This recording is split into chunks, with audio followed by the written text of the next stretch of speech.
인간은 왜 끊임없이 싸우는가? 불교의 시선에서 보면 싸움은 갑자기 생겨나지 않는다. 그것은 언제나 마음속에서 아주 작은 불안으로 시작된다. 누군가의 말 한마디, 표정 하나, 태도 하나가 마음을 건드릴 때 우리는 즉시 반응한다. 그 반응은 대부분 방어이며 그 방어가 쌓이면 공격이 된다. 불교는 이 과정을 매우 섬세하게 바라본다. 싸움은 상대 때문에 생기는 것이 아니라 상대를 바라보는 내 마음의 상태 때문에 생긴다고 말한다. 서울에서 직장 생활을 하는 김민수라는 사람이 있다. 그는 성실하고 책임감이 강하다는 평가를 받는다. 하지만 회의 시간만 되면 마음이 늘 불편해진다. 동료인 박지훈이 자신의 의견과 다른 말을 할 때마다 민수의 마음 속에서는 알 수 없는 긴장이 올라온다. 지훈은 공격적인 말을 하지도 않고 민수를 무시하는 태도를 보이지도 않는다. 그럼에도 불구하고 민수는 자꾸만 자신이 부정당하고 있다는 느낌을 받는다. 결국 어느 순간 민수는 말투가 날카로워지고 회의는 미묘한 심경전의 장이 된다. 겉으로 보면 단순한 의견 충돌이지만 불교의 관점에서는 이미 오래전부터 싸움의 씨앗이 자라고 있었던 것이다. 불교에서는 이 씨앗을 집착이라고 부른다. 내가 옳아야 한다는 집착, 내 방식이 인정받아야 한다는 집착, 내가 밀려나면 안 된다는 집착이 마음속에 자리 잡을 때 타인의 말은 정보가 아니라 위협이 된다. 위협을 느끼는 순간 마음은 평정을 잃고 평정을 잃은 마음은 평화를 선택하지 못한다. 그래서 싸움은 상대와의 문제처럼 보이지만 실제로는 자기 자신과의 갈등에서 출발한다. 가정에서도 마찬가지다. 이지은이라는 이름의 어머니는 고등학생 아들을 두고 있다. 아들은 공부보다 개인과 친구를 더 좋아한다. 지은은 불안하다. 이 불안은 아이의 미래를 걱정하는 사랑에서 비롯된 것처럼 보이지만 조금 더 깊이 들여다보면 자신의 기대가 무너질지도 모른다는 두려움이 섞여 있다. 그래서 지은은 점점 말이 강해지고 잔소리가 늘어난다. 아들은 반항하고 집안의 공기는 무거워진다. 이 싸움은 아이의 태도 때문에 시작된 것처럼 보이지만 불교적으로 보면 지은의 마음속 불안과 집착이 먼저였다. 아이를 바꾸고 싶다는 마음은 사실 상황을 통제하고 싶다는 욕구에서 나온다. 불교는 인간이 싸우는 가장 근본적인 이유로 무지를 이야기한다. 여기서 말하는 무지는 지식의 부족이 아니다. 모든 것이 변한다는 사실을 마음으로 받아들이지 못하는 상태를 말한다. 사람도 관계도 상황도 끊임없이 변하는데 우리는 그것을 붙잡으려 한다. 변하지 않기를 바라는 마음이 강해질수록 변화는 적이 된다. 적이 생기면 싸움은 자연스럽게 따라온다. 회사에서 승진을 앞두고 있는 최성훈이라는 사람을 떠올려 보자. 그는 몇 년 동안 같은 목표를 바라보며 일해왔다. 그런데 예상과 달리 다른 동료가 더 높은 평가를 받는다. 성우의 마음 속에서는 억울함과 분노가 동시에 올라온다. 그는 상사를 원망하고 동료를 경계하기 시작한다. 이전까지는 평온했던 관계들이 서서히 금이 간다. 불교는 이 장면을 보며 말한다. 성원이 싸우고 있는 대상은 상사도 동료도 아니라 기대했던 미래가 어긋났다는 사실 그 자체라고. 그러나 그는 그 변화를 받아들이지 못하고 외부의 책임을 돌리며 마음속 전쟁을 시작한다. 불교에서 말하는 싸움은 반드시 소리를 높이거나 폭력을 사용하는 것만을 의미하지 않는다. 차갑게 등을 돌리는 것, 마음속으로 상대를 평가하고 재단하는 것, 혼자서 반복적으로 분노를 되새기는 것도 모두 싸움의 한 형태다. 겉으로는 조용해 보이지만 마음속에서는 이미 수없이 많은 충돌이 일어나고 있다. 이 보이지 않는 싸움이 쌓이면 어느 순간 말과 행동으로 터져 나온다. 사람들은 흔히 말한다. 내가 먼저 공격한 게 아니다. 내가 참다가 더 이상 못 참아서 그런 것이다. 하지만 불교는 묻는다. 참는 동안 마음은 정말 평화로웠는가? 대부분 그렇지 않다. 겉으로는 침묵했지만 마음속에서는 수백 번의 논쟁과 비난이 반복된다. 이런 침묵은 평화가 아니라 억눌림에 가깝다. 억눌린 마음은 결국 더 큰 형태의 싸움으로 돌아온다. 인간이 싸우는 또 하나의 이유는 비교다. 우리는 끊임없이 자신을 타인과 비교한다. 더 잘 나가야 하고 뒤처지면 안 되며 인정받아야 한다고 믿는다. 이 믿음은 사회 전체가 공유하는 분위기 속에서 더욱 강화된다. 불교는 비교가 고통의 원천임을 오래전부터 이야기해왔다. 비교하는 순간 이미 마음은 부족함이라는 감옥에 갇힌다. 대학교에 다니는 한유진이라는 학생은 친구들의 SNS를 볼 때마다 마음이 무거워진다. 누군가는 해외여행을 가고 누군가는 좋은 인턴 자리를 얻는다. 유진은 자신의 삶이 초라하게 느껴진다. 이 감정은 곧 짜증과 냉소로 변한다.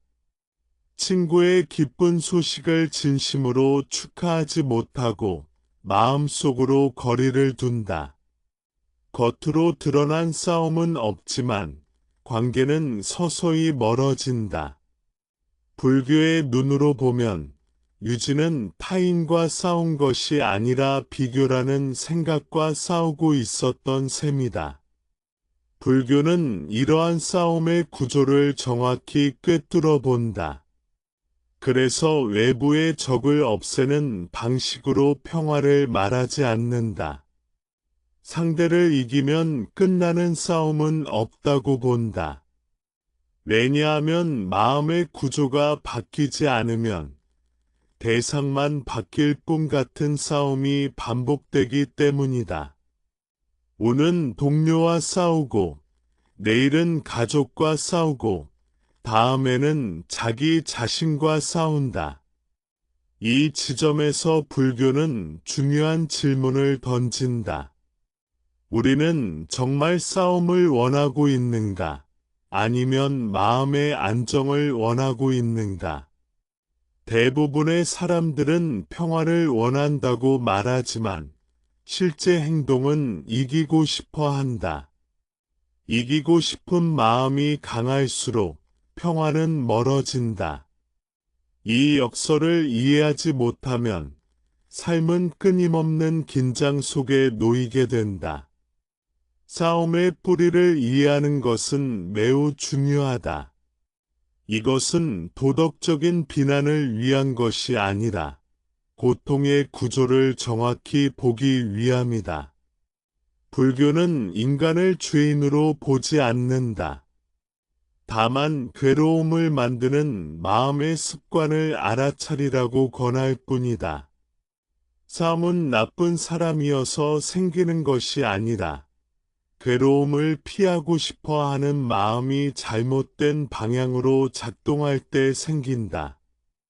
이렇게 보면 싸움을 멈추는 첫걸음은 상대를 바꾸는 것이 아니다.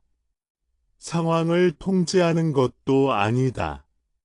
먼저 자기 마음이 어떤 상태에서 반응하고 있는지를 보는 것이다. 이 통찰이 쌓일수록 우리는 점점 다른 선택을 할 수 있게 된다. 바로 여기에서 불교가 말하는 화합과 평화의 길이 열리기 시작한다. 싸움의 원인을 밖이 아니라 안에서 보기 시작할 때 비로소 진짜 변화의 가능성이 생긴다. 이 이해가 바탕이 되어야만 불교가 말하는 화합의 가르침이 단순한 이상론이 아니라 삶에서 작동하는 지혜가 된다. 인간이 왜 싸우는지를 모른 채 평화를 말하는 것은 뿌리를 보지 않고 잎사귀만 다듬는 것과 같다. 마음의 뿌리를 이해하는 순간 싸움은 선택이 아니라 반응이었다는 사실을 서서히 깨닫게 된다. 그리고 그 깨달음이 쌓일 때 평화는 더 이상 먼 이야기가 아니라 지금 이 자리에서 가능한 방향이 된다. 불교에서 바라보는 싸움의 본질은 우리가 흔히 생각하는 것과 다르다. 대부분의 사람은 싸움이라고 하면 누군가와 다투는 장면을 떠올린다. 언성이 높아지고 감정이 격해지고 관계가 틀어지는 순간을 말한다. 그러나 불교는 그보다 훨씬 이전의 장면을 본다. 말이 나오기 전, 표정이 바뀌기 전, 마음속에서 이미 시작된 움직임을 본다. 그 움직임이 바로 마음과의 싸움이다. 마음과의 싸움이란 무엇인가? 그것은 지금 느끼고 있는 감정을 그대로 보지 못하고 밀어내거나 정당화하거나 확대하는 과정이다. 불편한 감정이 올라오면 우리는 즉시 그 감정을 없애고 싶어 한다. 분노를 느끼면 그 분노가 생긴 이유를 외부에서 찾고, 불안을 느끼면 그 불안을 잠재울 대상을 찾는다. 이때 마음은 이미 자신과 싸우고 있다. 있는 그대로의 상태를 인정하지 못하고 다른 상태가 되기를 강요하는 순간 내적 갈등이 시작된다. 부산에서 작은 식당을 운영하는 정수진이라는 사람이 있다. 그녀는 손님 응대에 늘 최선을 다하려고 노력한다. 어느 날, 한 손님이 음식이 늦게 나온다고 불만을 제기한다.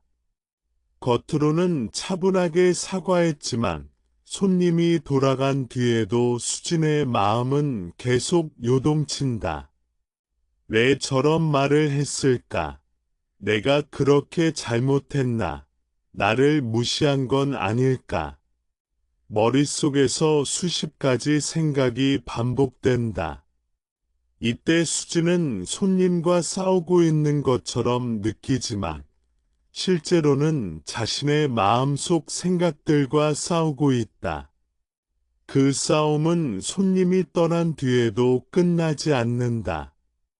불교에서는 이러한 상태를 두고 마음이 경계에 끌려다닌다고 표현한다.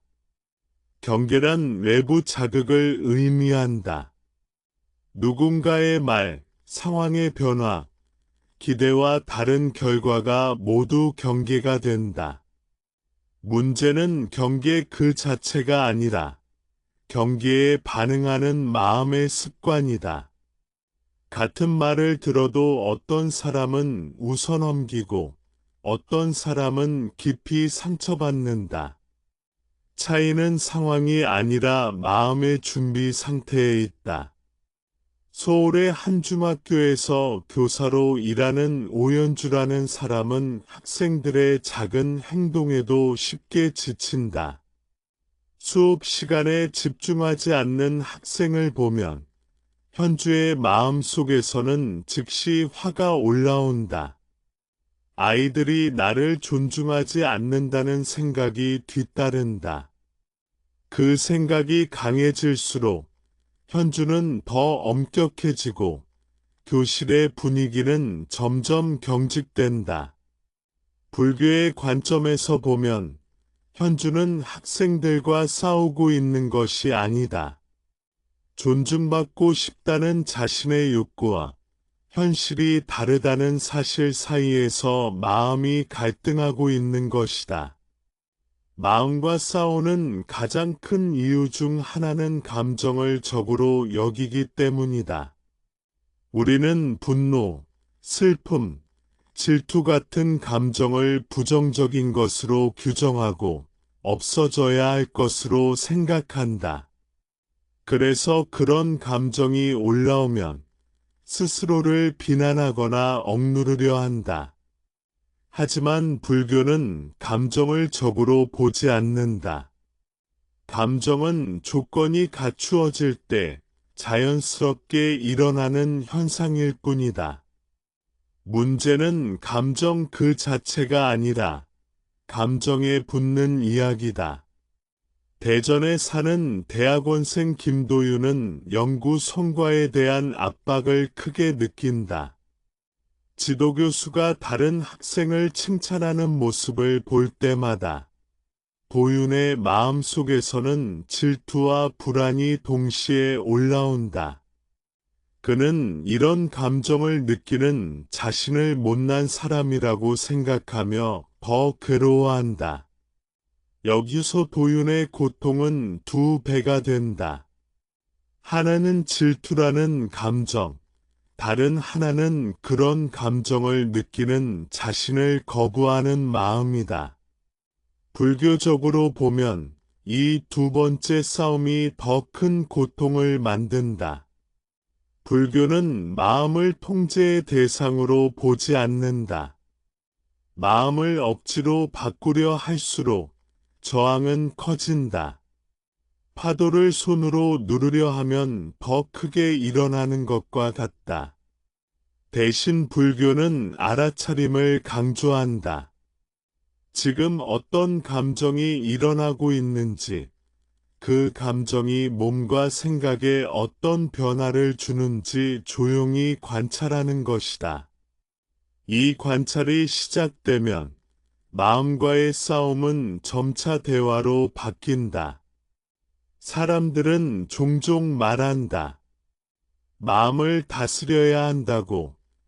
하지만 불교에서 말하는 다스림은 지배가 아니라 이해에 가깝다. 이해받지 못한 마음은 더 크게 소리친다.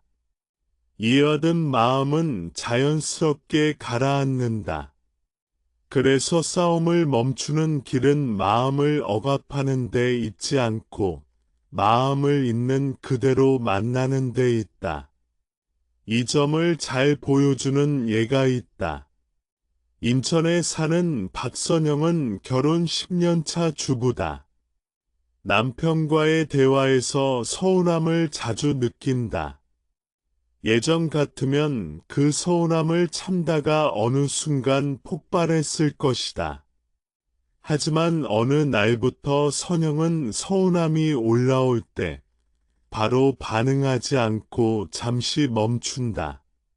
왜 내가 이 말을 듣고 이렇게 느꼈을까? 그 질문을 스스로에게 던진다.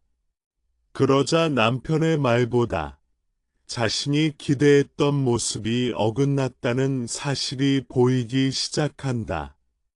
이 순간 선영은 남편과 싸우는 대신 자신의 마음을 이해하기 시작한 것이다. 불교에서는 이것을 싸움에서 깨어나는 순간이라고 볼 수 있다. 깨어남이란 특별한 체험이 아니라 자동 반응에서 한 발 물러서는 것이다. 반응하지 않는다고 해서 아무 말도 하지 말라는 뜻은 아니다. 다만 반응이 아니라 선택으로 말하고 행동하라는 의미다. 선택은 마음이 안정될 때 가능하다. 마음과의 싸움이 계속되는 한 외부의 평화는 오래가지 않는다. 잠시 상황이 좋아져도 비슷한 자극이 오면 같은 갈등이 반복된다. 그래서 불교는 외부 문제를 해결하기 전에 내부 구조를 먼저 보라고 말한다. 이것이 바로 이후에 등장하는 화합의 가르침이 의미를 갖는 이유다. 마음이 분열된 상태에서는 어떤 규칙도 어떤 약속도 오래 유지되지 않는다. 마음이 자기 자신과 싸우고 있을 때 우리는 타인과도 쉽게 싸운다. 반대로 마음이 자기 자신을 이해하고 받아들이기 시작하면 타인을 대하는 태도도 자연스럽게 부드러워진다. 이것은 도덕적인 노력이 아니라 구조적인 변화다. 싸움의 에너지가 줄어들면 화합의 여지가 생긴다. 불교는 그래서 말한다. 진짜 전장은 밖에 있지 않다고. 상대를 이기는 것이 목표인 싸움은 끝이 없지만 마음을 이해하는 싸움이 끝나는 길이라고. 이 이해가 깊어질수록 우리는 점점 덜 흔들리고 덜 반응하며 더 넓은 시야로 상황을 보게 된다.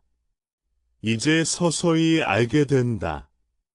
평화를 가로막고 있던 것은 상대의 성격이나 상황의 복잡함이 아니라 마음속에서 자동으로 일어나던 투쟁이었다는 사실을, 이 투쟁을 알아차리는 순간 우리는 더 이상 같은 방식으로 싸울 필요가 없어진다. 여기서부터 불교가 말하는 화합의 토대가 마련된다. 마음이 더 이상 자기 자신과 싸우지 않을 때 비로소 함께 사는 길이 현실적인 선택으로 다가오기 시작한다. 평화는 많은 사람들이 꿈꾸는 상태다. 갈등이 없고 마음이 흔들리지 않으며 관계가 부드럽게 이어지는 상태를 우리는 평화라고 부른다. 그러나 불교의 관점에서 보면 평화는 어떤 결과나 보상이 아니다. 모든 문제가 해결된 뒤에 도착하는 종착지도 아니다. 평화는 매 순간 선택되는 과정이며 그 선택은 언제나 마음의 방향에서 시작된다. 사람들은 흔히 이렇게 말한다. 상황만 좋아지면 마음도 편해질 거라고. 일이 안정되면, 돈이 모이면, 관계가 정리되면 그때 평화로워질 수 있을 거라고 믿는다. 하지만 불교는 그 순서를 거꾸로 본다. 마음이 먼저 평화로워지지 않으면 어떤 상황도 오래 평화를 유지하지 못한다고 말한다. 외부 조건은 늘 변하고 그 변화에 마음이 끌려다니는 한 평화는 잠시 스쳐 지나가는 감정에 불과하다. 경기도에 사는 이준호라는 사람은 몇 년 동안 이직을 준비해왔다. 더 나은 환경, 더 높은 연봉, 더 안정적인 미래를 위해서였다. 드디어 원하는 회사에 합격했을 때 그는 이제야 마음이 놓일 것이라고 생각했다. 하지만 막상 새로운 회사에 적응하면서 또 다른 불안이 찾아왔다. 더 뛰어난 동료들, 새로운 평가 기준, 보이지 않는 경쟁 속에서 준호의 마음은 다시 긴장 상태로 돌아간다. 여기서 불교는 묻는다. 평화는 어디에 있었는가? 회사에 있었는가? 아니면 마음의 태도에 있었는가? 불교에서 말하는 평화는 고요함만을 의미하지 않는다. 아무 일도 일어나지 않는 상태가 아니라 일이 일어나도 마음이 휘둘리지 않는 상태에 가깝다. 파도가 없는 바다가 아니라 파도를 감당할 수 있는 깊이를 말한다.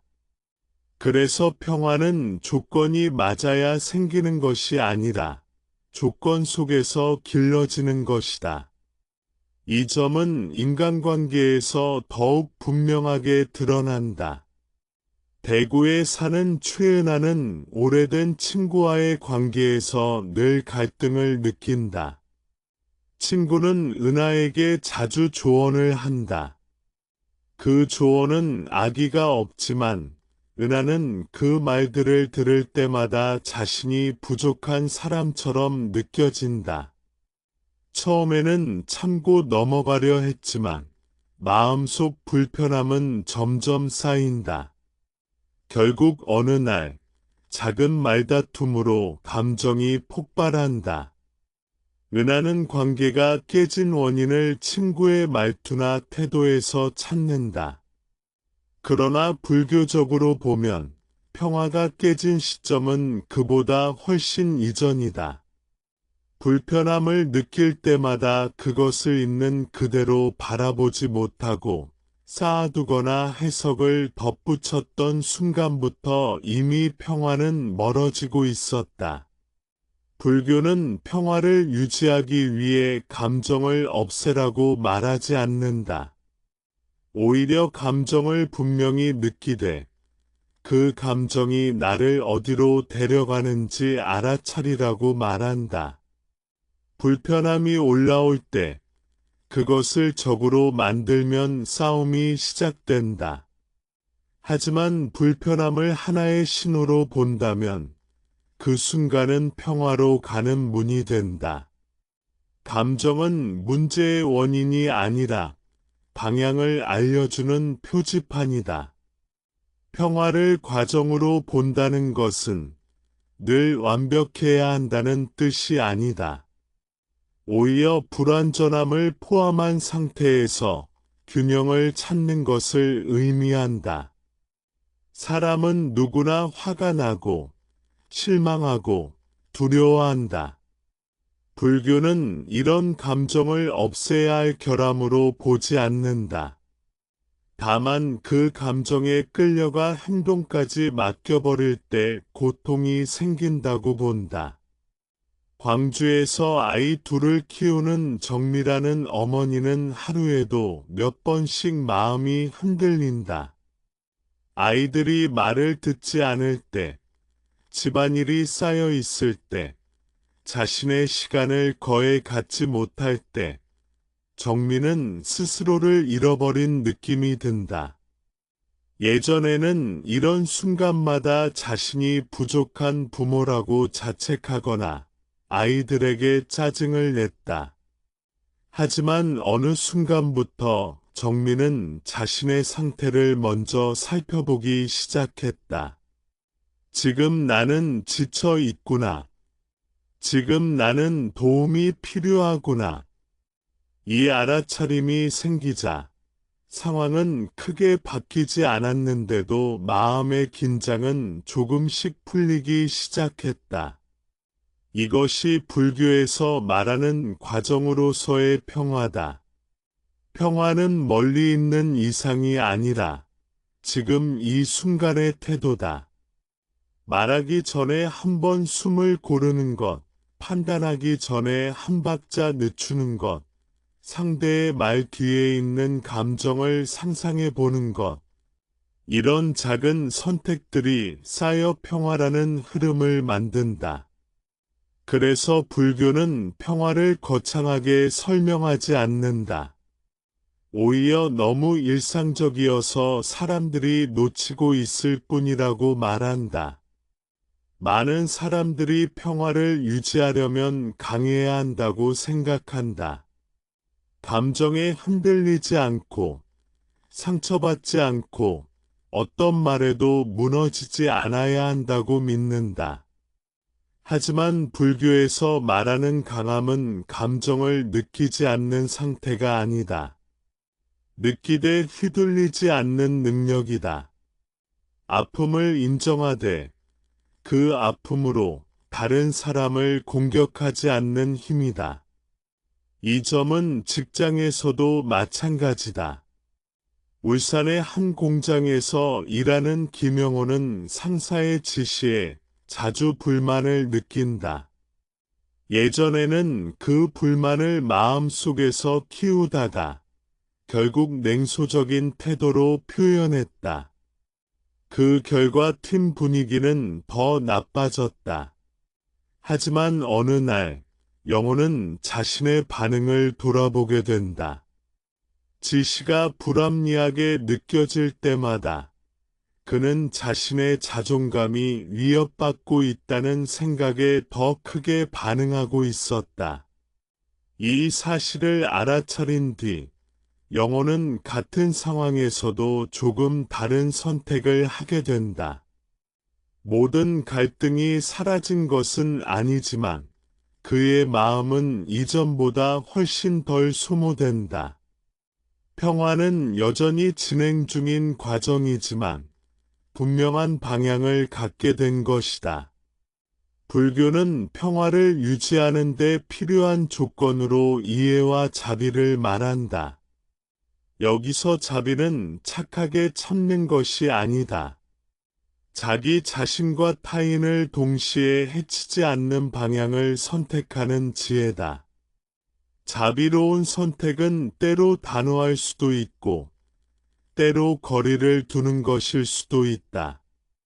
중요한 것은 그 선택의 출발점이 분노나 두려움이 아니라 깨어있는 마음이라는 점이다. 이렇게 보면 평화는 고정된 상태가 아니다. 하루에도 여러 번 흔들리고 다시 돌아오기를 반복하는 흐름이다. 불교는 이 흐름을 부정하지 않는다. 오히려 그 흐름을 이해할수록 우리는 스스로를 덜 비난하게 되고 다시 균형으로 돌아오는 길을 더 빨리 찾게 된다. 이 과정이 쌓일수록 사람은 점점 다른 방식으로 관계를 맺게 된다. 상대를 바꾸려는 마음보다는 함께 있는 방식을 조율하려는 마음이 생긴다.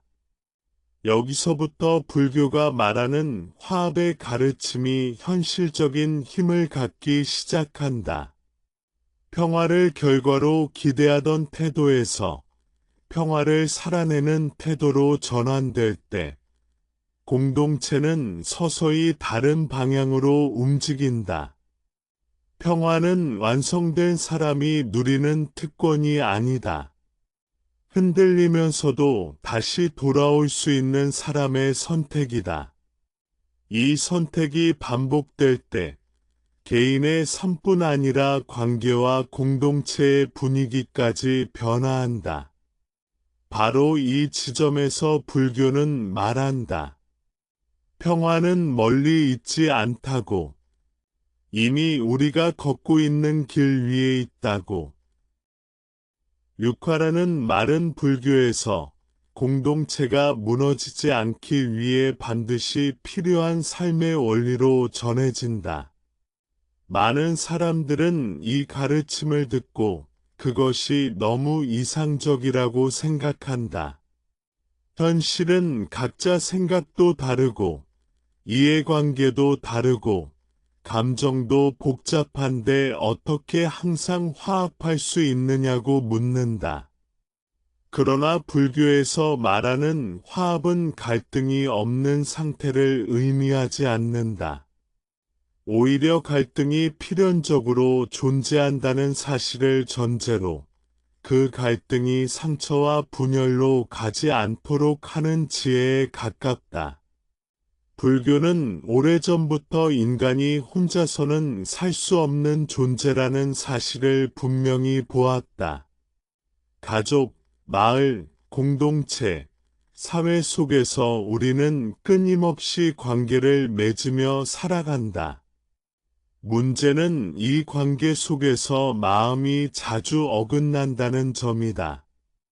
말은 쉽게 오해되고, 의도는 왜곡되며, 작은 불만은 쌓여 큰 균열이 된다. 육화는 바로 이 지점에서 등장한다. 어떻게 하면 서로 다른 사람들이 함께 있으면서도 상처를 키우지 않고 살아갈 수 있는가라는 질문에 대한 실천적인 답이다. 경기도의 한 아파트 단지에서 입주자 대표로 활동하는 김성호라는 사람이 있다. 그는 주민들 사이의 갈등을 조정하는 역할을 맡고 있다. 주차 문제, 소음 문제, 관리비 문제처럼 사소해 보이는 이슈들이 회의에 올라올 때마다 분위기는 쉽게 날카로워진다. 각자 자신의 입장이 가장 합리적이라고 믿고 상대의 말을 들으려 하지 않는다. 성호는 처음에는 규칙을 강화하고 더 엄격한 기준을 세우면 문제가 해결될 것이라고 생각했다. 그러나 시간이 지나면서 그는 깨닫게 된다. 규칙만으로는 화합이 만들어지지 않는다는 사실을. 불교의 육화는 단순히 잘 지내자는 도덕적 권고가 아니다. 그것은 인간 마음의 구조를 정확히 이해한 위에서 나온 관계의 기술이다. 왜냐하면 갈등의 대부분은 의도의 악함이 아니라 이해받지 못한다는 느낌에서 시작되기 때문이다. 내가 무시당했다고 느끼는 순간 마음은 다치고 다친 마음은 더 이상 대화를 허락하지 않는다. 육화는 이 다친 마음을 다시 열기 위한 6가지 방향을 제시한다. 많은 사람들이 화합을 오해한다. 참는 것, 양보하는 것, 침묵하는 것이라고 생각한다. 그러나 불교에서 말하는 화합은 억압이 아니다. 억압된 화합은 언젠가 더 큰 분열로 돌아온다. 진짜 화합은 마음이 억울하지 않은 상태를 말한다. 비록 내 뜻이 그대로 실현되지 않더라도 존중받고 있다는 감각이 남아있는 상태다. 소에서 작은 스타트업을 운영하는 윤지호는 팀원들 사이의 갈등으로 고민이 많다. 프로젝트 방향을 두고 의견이 갈릴 때마다 회의는 길어지고 감정이 상한다.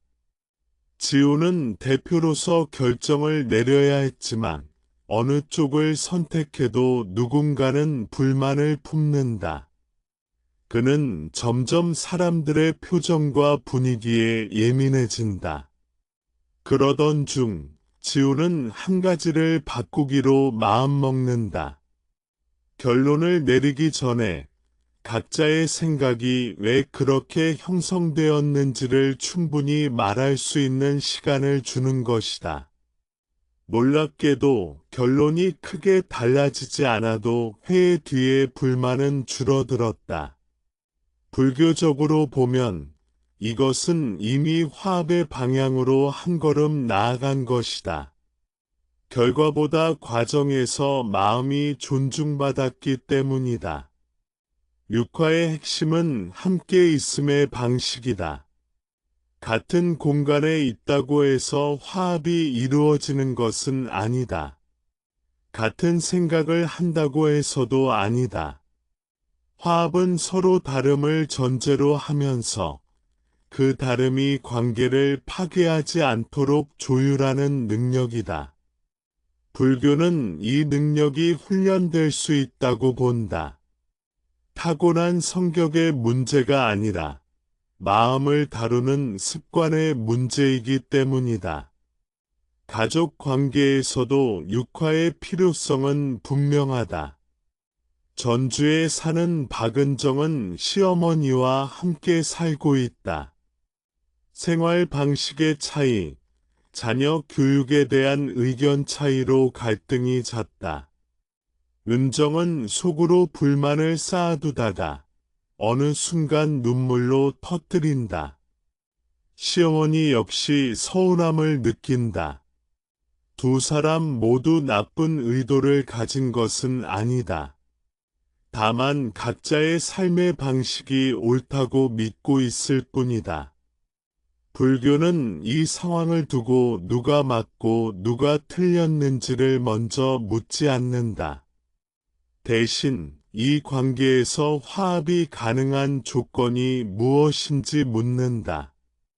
서로의 기준이 형성된 배경을 이해하려는 마음, 그리고 내 방식이 절대적이지 않다는 인식이 시작점이 된다.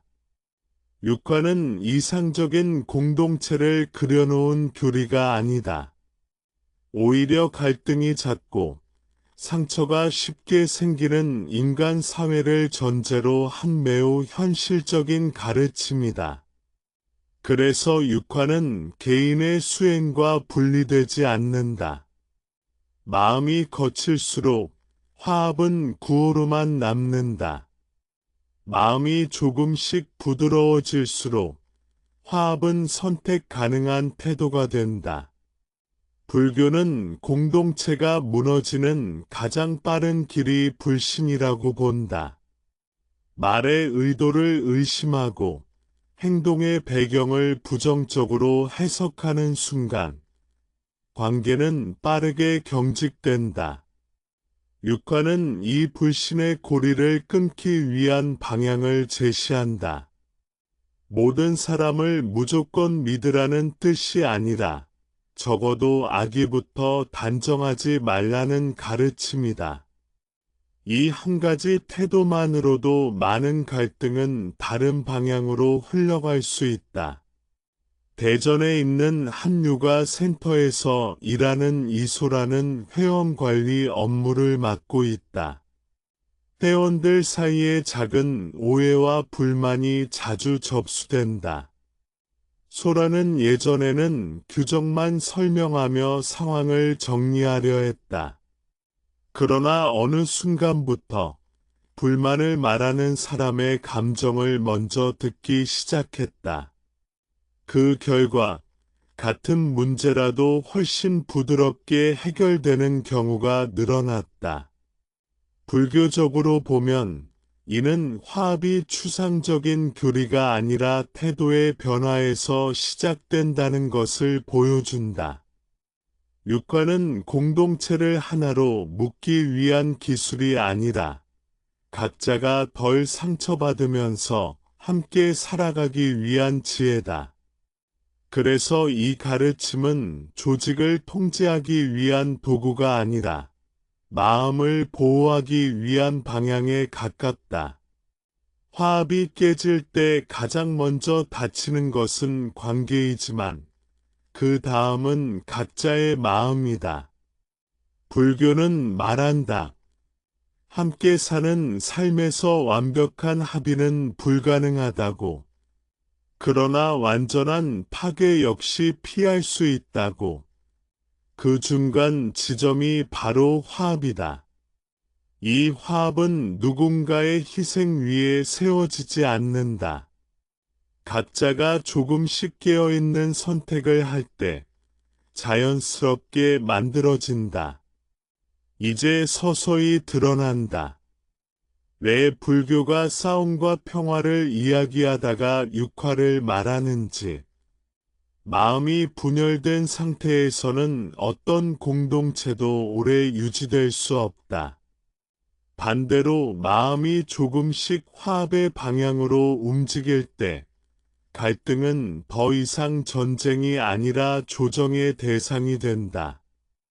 여기서부터 육화는 단순한 개념이 아니라 삶의 기술로 자리 잡기 시작한다. 다음으로 이어질 이야기에서는 말과 언어가 어떻게 싸움을 만들고 또 어떻게 화합의 도구가 될 수 있는지를 살펴보게 된다. 많은 전쟁이 말에서 시작되듯 많은 평화 역시 말에서 시작된다. 육화의 첫 번째 실제적인 문이 바로 여기에서 열리게 된다. 말은 눈에 보이지 않지만 사람의 마음과 관계를 가장 빠르게 바꾸는 힘을 가지고 있다. 불교에서 육화를 이야기할 때 가장 먼저 언어를 다루는 이유도 여기에 있다. 싸움의 대부분은 주먹보다 먼저 말에서 시작되고 평화 역시 침묵이 아니라 말의 방향에서 시작되기 때문이다. 우리는 흔히 말이 단순한 표현 수단이라고 생각하지만 불교의 관점에서 보면 말은 마음의 상태가 그대로 드러나는 통로다. 마음이 거칠면 말이 거칠어지고 말이 거칠어지면 관계는 자연스럽게 상처를 입는다. 많은 사람들은 이렇게 말한다. 나는 사실대로 말했을 뿐이라고. 하지만 불교는 사실과 진실을 구분한다. 사실은 정보이지만 진실은 그 정보를 전달하는 마음의 방향까지 포함한다. 같은 사실이라도 어떤 마음으로 말하느냐에 따라 상대에게는 전혀 다른 경험이 된다. 그래서 불교는 거짓말을 하지 말라는 계율보다도 말이 어떤 고통을 만들고 있는지를 먼저 보라고 가르친다. 서울의 한 대기업에서 일하는 장현우는 회의 시간마다 직설적인 화법으로 유명하다. 그는 불필요한 말을 줄이고 효율적으로 일해야 한다고 믿는다. 동료의 기획안이 미흡하다고 느껴질 때 그는 숨김없이 지적한다. 그의 말은 틀리지 않다. 논리적으로도 맞고 회사의 이익을 생각한 말이다. 하지만 회의가 끝난 뒤 동료들의 표정은 굳어 있고 점점 그와의 대화를 피하려 한다. 현우는 이해하지 못한다. 왜 다들 예민하게 받아들이는지 말이다. 불교의 시선에서 보면 현우의 말에는 정보는 있었지만 배려가 없었다. 그는 말을 통해 문제를 해결하려 했지만 동시에 관계를 소모시키고 있었다. 불교에서 말하는 언어의 화합은 말을 부드럽게 꾸미라는 뜻이 아니다. 진실을 숨기거나 갈등을 피하기 위해 침묵하라는 가르침도 아니다.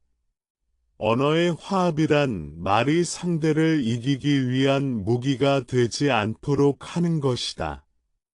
내가 옳다는 것을 증명하기 위해 말을 쓰는 순간 언어는 이미 싸움의 도구가 된다.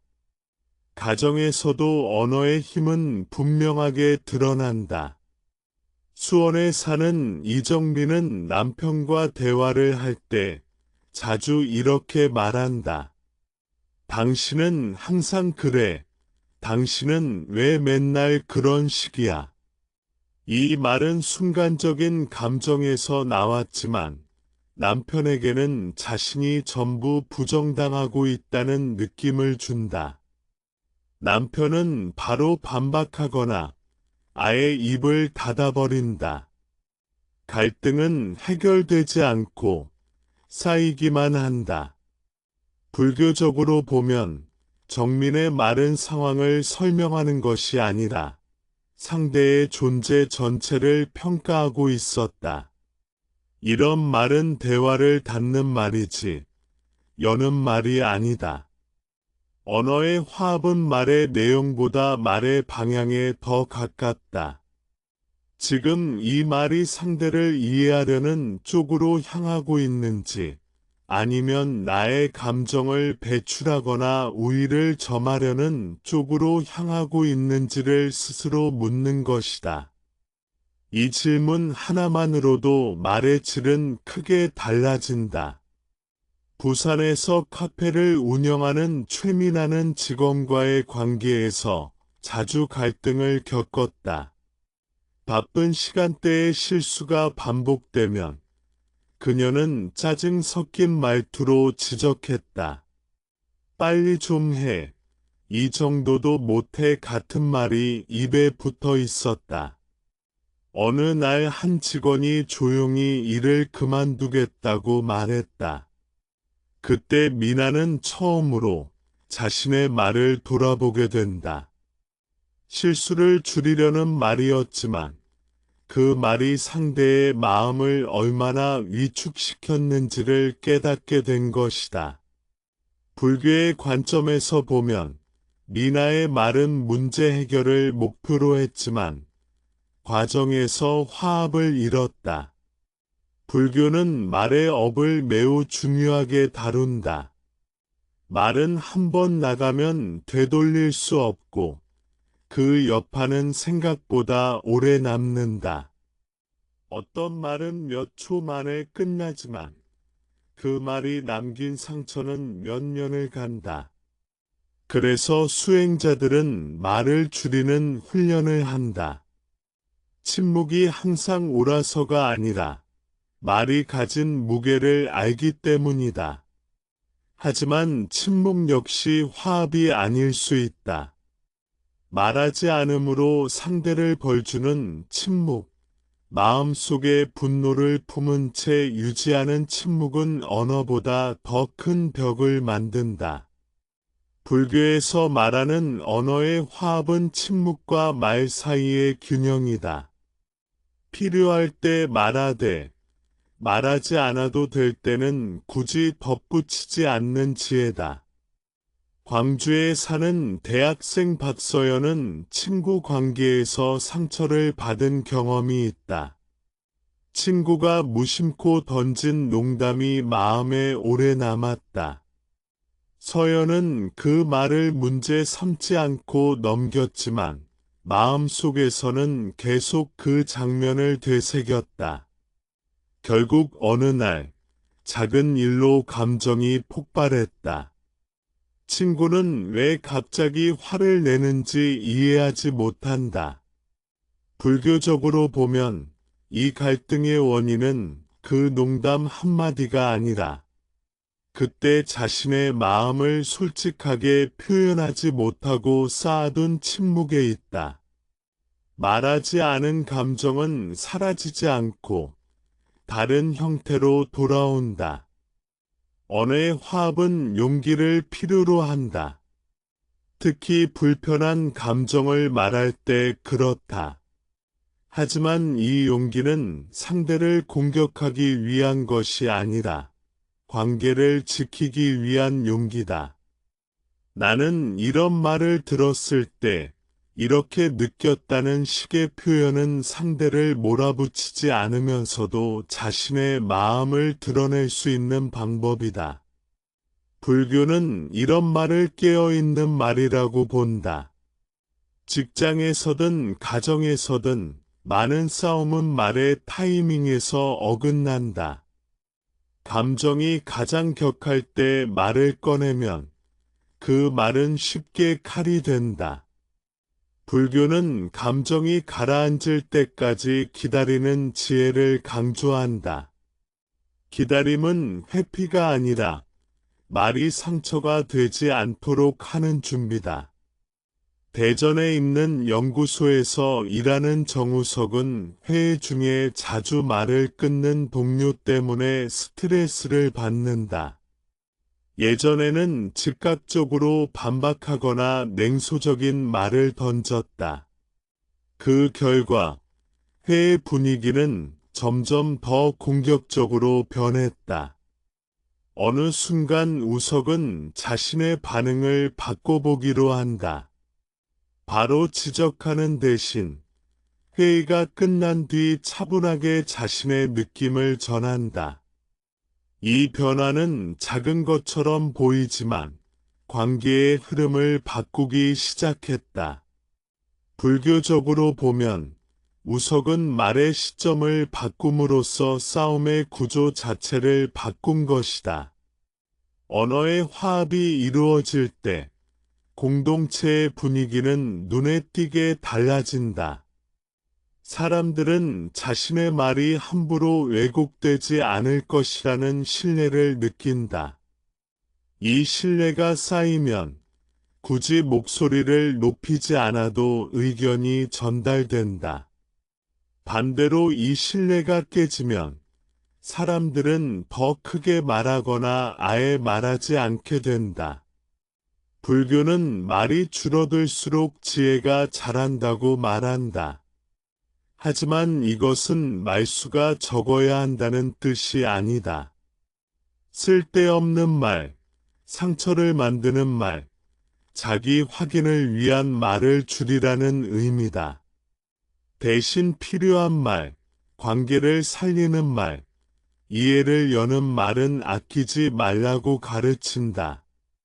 육화에서 언어의 화합이 첫 번째로 다루어지는 이유는 분명하다. 말이 바뀌지 않으면 생각도 행동도 쉽게 바뀌지 않는다. 말은 마음과 세상을 연결하는 가장 가까운 다리다. 이 다리가 무너지면 아무리 좋은 의도도 건너갈 수 없다. 이제 우리는 서서히 이해하게 된다. 많은 싸움이 말 때문에 시작되었지만 동시에 많은 평화 역시 말로 시작될 수 있다는 사실을. 언어의 화합은 거창한 수행이 아니라 지금 이 순간 내가 어떤 말을 선택하느냐의 문제다.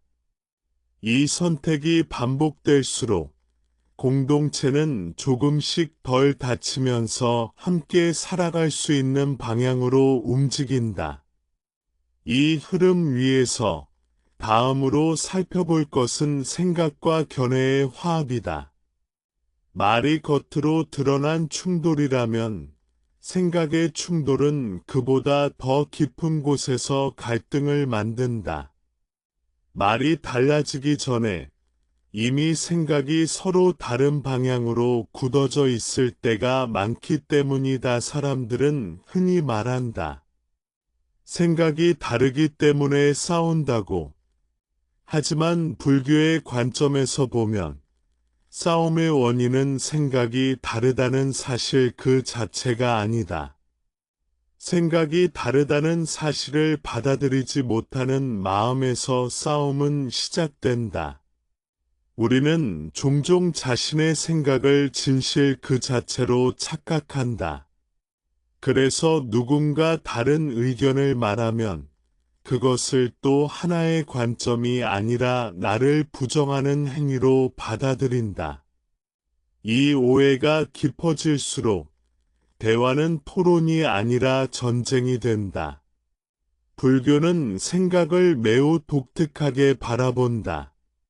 생각은 내가 아니라 내 마음에 잠시 머물다 사라지는 현상일 뿐이라고 본다. 하지만 대부분의 사람은 생각과 자신을 동일시한다. 내가 이렇게 생각하니 이 생각이 틀리면 나도 틀린 사람이 되는 것처럼 느낀다. 그래서 생각을 지키기 위해 싸운다.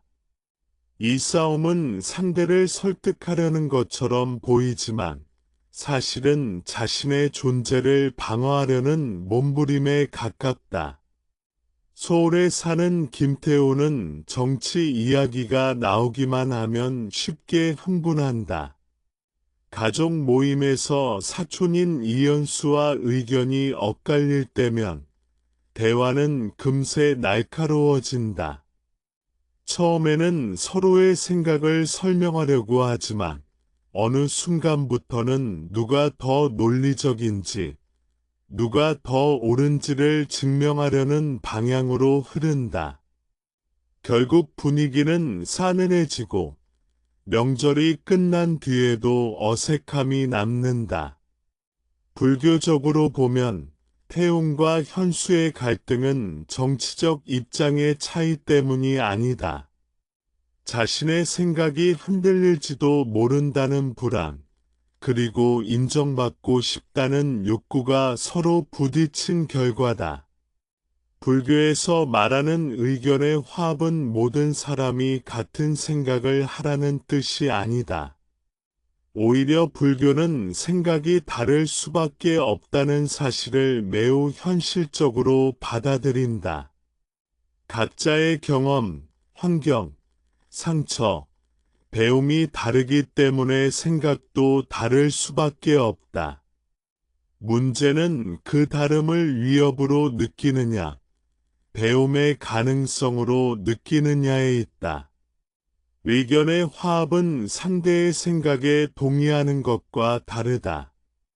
동의하지 않으면서도 존중할 수 있는 상태가 바로 화합이다. 불교는 이 상태를 매우 중요하게 본다. 왜냐하면 동의는 상황에 따라 바뀔 수 있지만 존중은 관계의 바탕이 되기 때문이다. 존중이 사라진 대화에서는 어떤 결론도 오래 유지되지 않는다. 인천에서 중학교 교사로 일하는 서지연은 학부모 상담 시간마다 큰 스트레스를 받는다. 교육 방식에 대한 의견 차이 때문이다.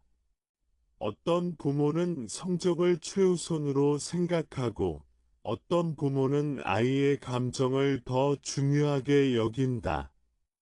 지연은 예전에는 자신의 교육관을 이해시키는 데 집중했다. 하지만 그럴수록 대화는 더 어려워졌다. 어느 순간 지연은 접근 방식을 바꾸게 된다.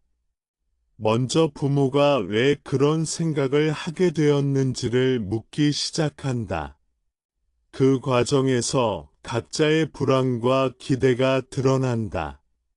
모든 의견 차이가 해소된 것은 아니지만 대화의 온도는 눈에 띄게 낮아진다.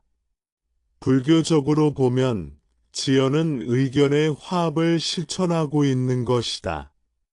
생각을 통일하려 하지 않고 생각을 담고 있는 마음을 이해하려 했기 때문이다. 사람들이 생각의 차이에서 특히 상처를 받는 이유는 생각이 곧 가치 판단으로 이어지기 때문이다. 내 생각이 틀렸다는 말은 쉽게 내가 잘못됐다는 말로 들린다. 불교는 이 연결고리를 끊으라고 말한다. 생각은 조건에 따라 생겨난 결과일 뿐, 그 사람의 전부가 아니기 때문이다. 이 사실을 이해하면 우리는 훨씬 덜 공격적으로 대화할 수 있다. 대구에 사는 직장인 한동욱은 팀회의에서 자주 소외감을 느낀다. 자신의 아이디어가 채택되지 않을 때마다 그는 자신이 무시당하고 있다고 생각한다. 이 생각이 반복되자 그는 회의에서 점점 말을 아끼게 된다. 불교적으로 보면 동욱의 고통은 의견이 채택되지 않았기 때문이 아니라 생각과 자존감을 동일시했기 때문에 생긴다. 만약 생각이 나 자신이 아니라 내가 잠시 제안한 하나의 가능성일 뿐이라고 본다면 거절은 훨씬 덜 아프게 느껴질 것이다. 불교는 생각을 내려놓으라고 말할 때 생각하지 말라는 뜻으로 오해되곤 한다. 하지만 불교가 말하는 내려놓음은 무관심이 아니다. 집착하지 않는 것이다. 내 생각이 옳을 수도 있고 아닐 수도 있다는 여지를 남겨두는 태도다. 이 여지가 남아있는 한 대화는 다치지 않는다. 부부 관계에서도 의견의 화합은 매우 중요하다. 광주에 사는 정유라는 육아 방식으로 남편과 자주 갈등을 겪는다. 유라는 자신의 방식이 아이에게 더 좋다고 믿고 있고, 남편 역시 자신의 경험을 근거로 다른 생각을 가지고 있다. 예전에는 서로의 의견을 꺾으려다 싸움으로 번졌다. 하지만 어느 순간 유라는 질문을 바꾼다. 누가 맞느냐가 아니라 아이에게 무엇이 필요하느냐로 초점을 옮긴다. 이 작은 전환은 대화의 방향을 완전히 바꾼다. 불교적으로 보면 이는 의견의 화합이 시작되는 지점이다. 생각의 승패보다 관계와 목적을 우선해 둔 선택이다. 불교는 공동체가 오래 유지되기 위해 필요한 조건으로 열린 마음을 강조한다. 열린 마음이란 쉽게 바뀌는 마음이 아니라 들을 수 있는 마음이다. 들을 수 있는 마음은 상대의 생각이 나와 다르다는 사실을 위협으로 느끼지 않는다. 오히려 그 다름 속에서 자신이 보지 못한 세계를 발견할 수 있다는 가능성을 남겨둔다. 회사나 사회에서는 생각의 화합이 더욱 어려워 보인다. 이해관계가 얽혀 있고 결정에는 책임이 따르기 때문이다. 하지만 바로 그렇기 때문에 화합의 가치가 더 중요해진다. 생각이 다를수록 그 차이를 어떻게 다루느냐가 공동체의 건강을 결정한다. 울산의 한 제조업체에서 일하는 박성진은 신입사원과의 세대 차이로 고민이 많다. 업무 방식, 소통 방식, 가치관이 크게 다르다고 느낀다. 예전에는 요즘 애들은 왜 이러냐는 생각이 앞섰다. 하지만 어느 순간 그는 자신의 생각 역시 특정 시대와 경험의 산물이라는 사실을 인식하게 된다. 이 깨달음 이후 그는 지시보다는 질문을 늘리기 시작한다. 그 결과 팀 내 갈등은 완전히 사라지지는 않았지만 서로를 이해하려는 분위기가 자리 잡기 시작한다. 불교적으로 보면 이는 생각의 화합이 만들어낸 변화다. 의견의 화합은 단기간에 완성되는 기술이 아니다. 자신의 생각에 대한 집착을 조금씩 내려놓는 연습이 필요하다. 이 연습은 겸손에서 시작된다. 내가 보고 있는 세계가 전부가 아닐 수 있다는 인정. 그리고 상대의 세계 역시 나름의 논리와 이유를 가지고 있다는 존중이다.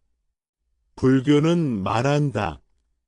생각이 다르다는 사실보다 생각 때문에 서로를 적으로 만드는 것이 더 큰 문제라고. 생각은 다를 수 있지만 마음까지 등을 돌릴 필요는 없다.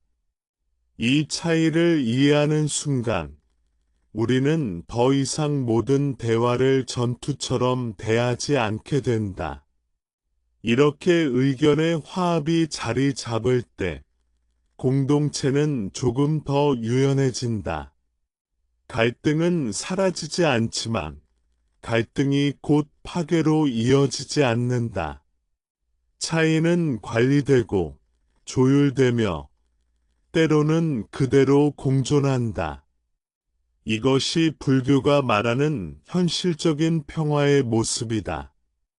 이 흐름 위에서 다음으로 이어질 이야기는 규칙과 기준, 그리고 이익이 어떻게 사람들을 갈라놓는지에 대한 것이다. 생각이 달라도 함께 갈 수 있으려면 행동의 기준과 이익의 분배 역시 화합의 방향으로 정렬되어야 한다. 그 지점에서 육화의 또 다른 깊이가 드러나게 된다. 사람들이 함께 살아가면서 가장 쉽게 갈라지는 지점 중 하나는 규칙과 이익의 문제다. 말과 생각이 아무리 부드러워도 기준이 모호하거나 이익이 불공평하다고 느껴지는 순간 마음은 빠르게 다친다. 불교는 이 사실을 오래전부터 알고 있었다. 그래서 육화에서는 말과 생각의 화합 다음으로 행동의 기준과 이익의 나눔을 매우 중요하게 다룬다. 여기서 말하는 계율은 누군가를 억누르기 위한 규칙이 아니라 공동체가 서로를 해치지 않도록 지켜주는 울타리에 가깝다. 불교에서 계율의 화합은 모두가 같은 규칙을 따르되 그 규칙의 목적을 이해하고 공감하는 상태를 의미한다. 규칙이 강제될 때 사람들은 반발하지만 규칙이 보호로 인식될 때 사람들은 자발적으로 따른다. 이 차이는 규칙의 내용보다 그것이 적용되는 방식에서 만들어진다. 서울의 한 중견기업에서 팀장으로 일하는 김재현은 공정한 평가를 무엇보다 중요하게 생각한다. 그는 성과 중심의 기준을 명확히 세우면 불만이 줄어들 것이라고 믿었다. 그래서 숫자로 모든 것을 설명하려 했다. 그러나 시간이 지날수록 팀 내에서는 다른 종류의 불만이 쌓인다. 숫자로 드러나지 않는 기여, 보이지 않는 노동이 인정받지 못한다고 느끼는 사람들이 늘어났기 때문이다. 불교의 관점에서 보면 재현의 기준은 명확했지만 화합의 방향으로 작동하지는 않았다. 규칙이 사람을 보호하기보다 사람을 비교하고 서열화하는 도구로 느껴졌기 때문이다. 계율의 화합은 규칙이 사람 위에 군림하지 않도록 하는 지혜다. 규칙은 공동체를 위해 존재하지만 공동체는 규칙을 위해 존재하지 않는다. 이 순서가 뒤바뀌는 순간 규칙은 분열의 씨앗이 된다. 불교는 이 균형을 매우 중요하게 본다. 가정에서도 비슷한 문제가 발생한다.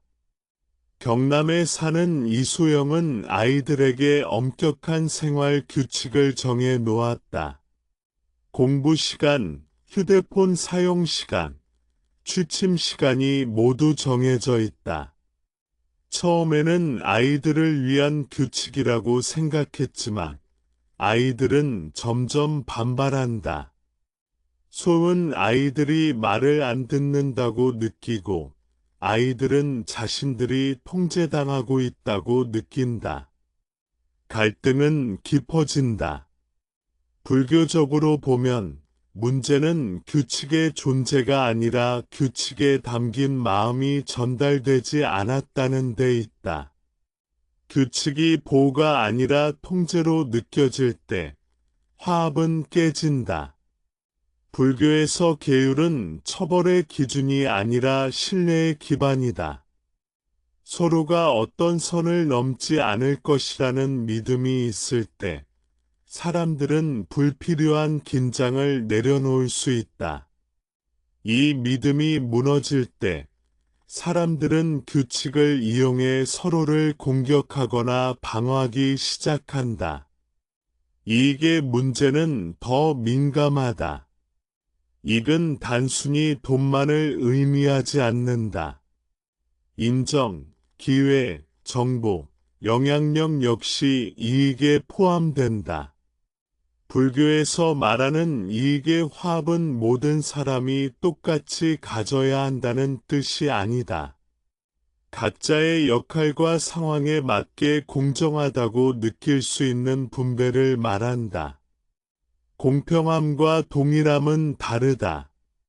부산의 한 가족 사업체에서 일하는 박준석은 형제들과 함께 가게를 운영한다. 수익 분배를 두고 갈등이 생긴다. 일의 양과 책임이 다르다고 느끼는 각자의 생각이 충돌한다. 수도 나누는 방식은 오히려 갈등을 더 키운다. 불교적으로 보면 이 상황에서 필요한 것은 정확한 계산보다 서로의 부담과 마음을 이해하려는 태도다. 이게 화합은 숫자 이전의 신뢰에서 시작된다. 사람들이 이익 문제에서 가장 크게 상처받는 이유는 자신이 덜 가치 있게 취급받고 있다고 느끼기 때문이다. 이 느낌은 실제 금액이나 결과보다 훨씬 강력하다. 불교는 이 점을 정확히 짚는다. 그래서 이익의 화합은 결과만이 아니라 과정의 투명함을 포함한다. 어떻게 결정되었는지, 왜 이런 분배가 이루어졌는지가 공유될 때 사람들은 결과를 받아들일 준비를 한다. 인천의 한 비영리 단체에서 활동하는 정은지는 예산 배분 회의 때마다 긴장한다. 좋은 취지로 모인 사람들이지만 자원이 한정될수록 목소리는 커진다. 은지는 회의 방식을 바꾸자고 제안한다. 각 팀이 왜 그 예산이 필요한지를 설명하고 다른 팀의 필요를 함께 듣는 시간을 마련한 것이다. 모든 요구가 충족되지는 않았지만 회의가 끝난 뒤의 분위기는 이전과 달랐다. 불교적으로 보면 이는 이익의 화합이 작동한 예다. 분배의 결과보다 이해의 과정이 먼저였기 때문이다. 계율과 이익의 화합은 개인의 수행과 깊이 연결되어 있다. 자신의 욕심을 얼마나 알아차리고 있는지, 불공평하다고 느낄 때 어떤 반응이 일어나는지를 보는 연습이 필요하다. 불교는 욕심을 부정하지 않는다. 다만 욕심이 공동체를 해치지 않도록 다루라고 말한다. 회사나 조직에서 갈등이 반복될 때 많은 사람들은 제도를 바꾸려 한다. 물론 제도는 중요하다. 하지만 불교의 시선에서는 제도보다 제도를 대하는 마음의 태도가 더 중요하다. 같은 제도라도 불신 속에서는 억압으로 느껴지고 신뢰 속에서는 보호로 느껴진다. 전주의 한 병원에서 일하는 간호사 최윤아는 근무표 문제로 동료들과 자주 부딪혔다. 야간 근무와 휴무 배정이 불공정하다고 느껴졌기 때문이다. 병원은 규정을 내세웠지만 불만은 사라지지 않았다. 어느 날부터 관리자는 근무표를 짤 때 각자의 상황을 함께 듣는 시간을 마련한다. 모든 요구를 반영할 수는 없었지만 윤아는 이전보다 덜 억울함을 느낀다. 불교적으로 보면 이는 계율과 이익의 화합이 만들어낸 변화다. 규칙은 같았지만 적용되는 마음이 달라졌기 때문이다.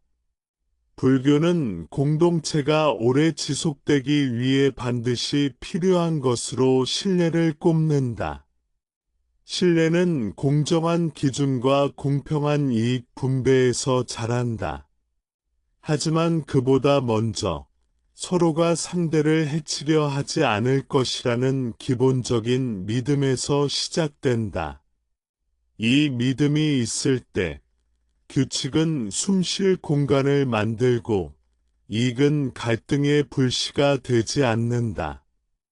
계율의 화합은 자유를 빼앗는 것이 아니라 불필요한 두려움을 줄여준다. 이익의 화합은 욕심을 없애는 것이 아니라 욕심이 관계를 파괴하지 않도록 방향을 잡아준다. 이 두 가지가 함께 작동할 때 공동체는 단단해진다. 이 지점에서 우리는 이해하게 된다. 왜 불교가 말과 생각의 화합 다음에 행동과 이익의 화합을 말하는지. 마음이 아무리 좋아도 기준이 흐트러지고 이익이 왜곡되면 갈등은 다시 생긴다. 반대로 기준과 이익이 화합의 방향으로 정렬되면 차이는 갈등이 아니라 조정의 대상이 된다. 사람들은 종종 이렇게 말한다. 우리는 함께 살고 있다. 같은 집에서, 같은 회사에서, 같은 공동체 안에서 하루하루를 보낸다. 그런데도 외롭다. 누군가 곁에 있음에도 불구하고 마음은 자주 고립된다. 불교는 이 상태를 이상하게 여기지 않는다. 오히려 매우 자연스러운 결과라고 본다. 몸은 가까이 있지만 마음이 함께 머물지 않을 때 외로움은 필연적으로 생긴다.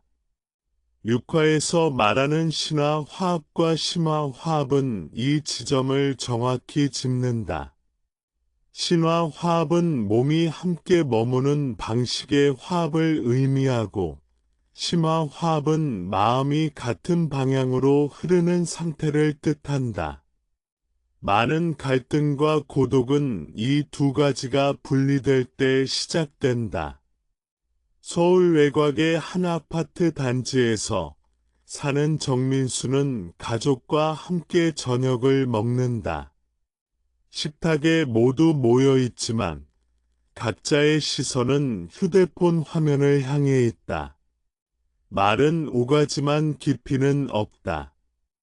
민수는 가족과 함께 있으면서도 자주 혼자라는 느낌을 받는다. 불교적으로 보면 이 장면은 신화 화합은 있지만 심화 화합이 부족한 상태다. 몸은 같은 공간에 있지만 마음은 각자의 세계에 머물러 있다. 사람들은 종종 외로움의 원인을 타인에게서 찾는다. 상대가 나를 이해하지 못한다고 느끼고 관심이 부족하다고 생각한다. 그러나 불교는 질문의 방향을 바꾼다. 나는 지금 이 자리에 얼마나 마음을 두고 있는가? 상대의 존재를 있는 그대로 받아들이고 있는가?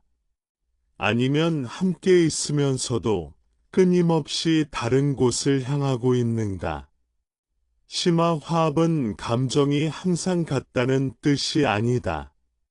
생각이 완전히 일치해야 한다는 의미도 아니다.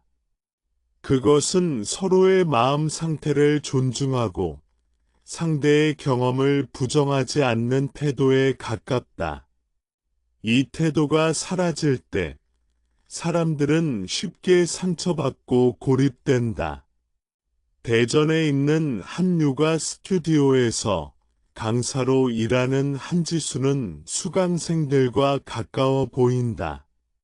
함께 호흡하고 같은 동작을 반복하며 많은 시간을 공유한다. 그러나 수업이 끝나면 지수는 공허함을 느낀다. 사람들 속에 있지만 연결되지 않았다는 느낌 때문이다. 불교의 관점에서 보면 이는 신화 화합이 충분해 보여도 심화 화합이 깊어지지 않은 상태다.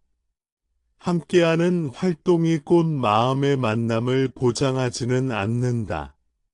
불교는 마음이 만난다는 것을 매우 섬세하게 정의한다. 그것은 상대를 바꾸려 하지 않고 이해하려 애쓰는 상태다. 판단보다 경청이 먼저 오고 조언보다 공감이 앞서는 순간 마음은 비로소 함께 머문다. 회사에서도 이 문제는 자주 드러난다. 수원의 한 IT 회사에서 일하는 오세훈은 팀원들과 매일 얼굴을 본다. 회의도 많고 메신저도 끊임없이 울린다. 그러나 그는 팀 안에서 고립감을 느낀다. 의견을 말해도 받아들여지지 않는다고 느끼기 때문이다. 불교적으로 보면 이 고립감은 물리적 거리의 문제가 아니다. 마음이 존중받고 있다는 느낌이 사라졌을 때 생기는 고독이다. 심화 화합은 동의가 아니라 인정에서 시작된다. 상대의 말에 동의하지 않더라도 그 말이 나온 마음의 배경을 인정하는 것이다. 이 인정이 없을 때 사람들은 함께 있으면서도 점점 침묵하게 된다. 가족 안에서도 마찬가지다. 광주에 사는 김은영은 노모와 함께 산다. 매일 같은 공간에 있지만 대화는 줄어들었다. 은영은 어머니가 고집이 세다고 느끼고 어머니는 딸이 자신을 무시한다고 느낀다. 불교의 시선에서는 두 사람 모두 심화 화합 속에 있지만 심화 화합이 끊어진 상태다. 서로의 마음을 이해하려는 여유가 사라진 것이다. 불교는 이럴 때 거리를 늘리라고 말하지 않는다. 오히려 마음의 속도를 늦추라고 권한다. 상대의 말을 바로 해석하고 판단하기 전에 그 말이 어떤 두려움이나 바람에서 나왔는지를 바라보라는 것이다. 이 과정에서 마음은 다시 연결될 수 있다. 신화 화합은 함께 있는 방식에도 영향을 미친다. 몸이 함께 있다는 것은 단순히 같은 장소에 있다는 의미를 넘는다. 서로를 불편하게 하지 않는 태도, 상대의 공간을 존중하는 행동까지 포함한다. 불교는 공동체 안에서의 작은 배려를 수행의 일부로 본다. 제주에서 게스트하우스를 운영하는 박성호는 다양한 사람들과 한 공간을 공유한다. 규칙은 최소한으로 정해져 있지만 서로를 배려하지 않으면 금세 불편함이 생긴다. 성은 손님들에게 조용히 말한다. 이곳은 쉬는 공간이니 다른 사람의 휴식을 지켜달라고. 이 말은 규칙처럼 들리지만 실제로는 신화 화합을 위한 배려의 요청이다. 불교적으로 보면 이는 몸의 화합이 마음의 평화를 지키는 방식이다. 심화 화합이 깊어질수록 사람들은 외로움을 덜 느낀다. 외로움이 완전히 사라지지 않더라도 그것에 압도되지 않는다. 누군가 나를 완전히 이해해주지 않아도 괜찮아진다. 내가 나 자신의 마음을 이해하고 있기 때문이다. 불교는 외로움을 부끄러운 감정으로 보지 않는다. 외로움은 연결을 향한 자연스러운 신호다. 다만 그 연결을 타인에게서만 요구할 때 고통이 커진다. 심화 화합은 먼저 자기 자신의 마음과 연결되는 것에서 시작된다. 자기 자신과의 화합이 이루어질 때 타인과의 화합도 가능해진다. 자신의 감정을 억누르거나 부정하지 않을 때 타인의 감정도 받아들일 여유가 생긴다. 불교는 이 과정을 매우 중요하게 여긴다. 울산의 한 조선소에서 일하는 노동자 이도연은 동료들 속에서 말수가 적다. 그는 자신의 감정을 표현하는데 익숙하지 않다. 하지만 어느 날 동료 한 명이 조용히 그의 이야기를 들어준다. 판단하지 않고 해결책을 제시하지도 않는다. 그 순간 도연은 묘한 안도감을 느낀다. 불교적으로 보면 이 짧은 순간이 심화 화합이 일어난 장면이다. 말의 양이 아니라 마음의 방향이 같았기 때문이다. 육화에서 신화와 심화의 화합은 공동체를 숨쉬게 한다. 사람들이 함께 있으면서도 지치지 않게 하고 다름 속에서도 고립되지 않게 만든다. 이 화합이 사라질 때 공동체는 물리적으로는 유지되지만 정서적으로는 붕괴된다. 그래서 불교는 묻는다. 우린 지금 누구와 함께 있는가? 그리고 그 자리에 마음도 함께 있는가? 몸만 남아있는 관계는 오래 버티기 어렵다. 마음이 함께 머무를 때 관계는 깊어진다.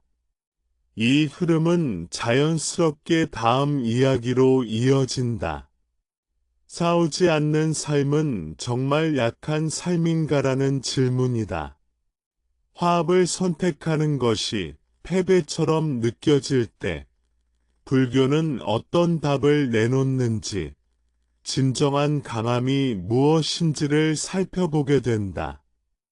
이 질문은 육화 전체를 관통하는 핵심으로 이어지게 된다. 사람들은 종종 이렇게 생각한다. 참고 넘기는 사람은 약하다. 맞서지 않는 사람은 지는 것이다. 침묵은 패배이고 화합은 손해라고 여긴다. 이 생각은 아주 오래된 습관처럼 우리 마음 속에 자리 잡고 있다. 그래서 싸움을 피하려는 순간 마음 한편에서는 스스로를 비난한다. 왜 말하지 못했는가? 왜 밀리지 못했는가? 왜 이기려 하지 않았는가? 불교는 이 질문을 전혀 다른 방향으로 바라본다.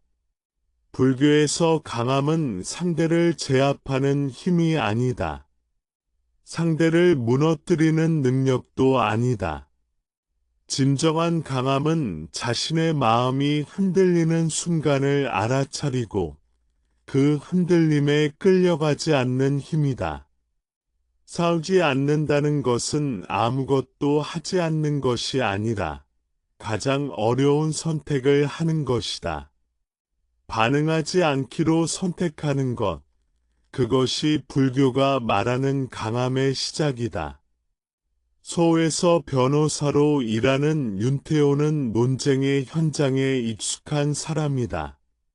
그는 말로 이기는 법을 잘 안다. 논리를 세우고 상대의 약점을 짚어내는 데 능숙하다. 하지만 어느 순간부터 그는 피로를 느낀다.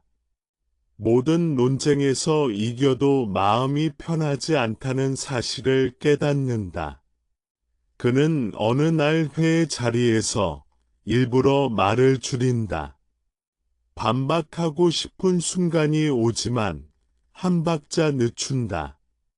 그 침묵 속에서 그는 처음으로 자신의 분노가 얼마나 빠르게 튀어나오려 했는지를 본다. 불교적으로 보면 이 순간 태호는 싸움을 포기한 것이 아니라 더 깊은 싸움에 들어간 것이다. 자기 마음과의 싸움이다. 사람들이 싸움을 선택하는 이유는 대부분 두려움 때문이다. 무시당할까 봐, 손해볼까 봐, 약해 보일까 봐. 이 두려움은 매우 인간적이다. 불교는 이 두려움을 없애라고 말하지 않는다. 다만 이 두려움이 행동을 지배하도록 내버려 두지 말라고 한다. 두려움을 알아차리는 순간 우리는 이미 한 걸음 물러난 상태다.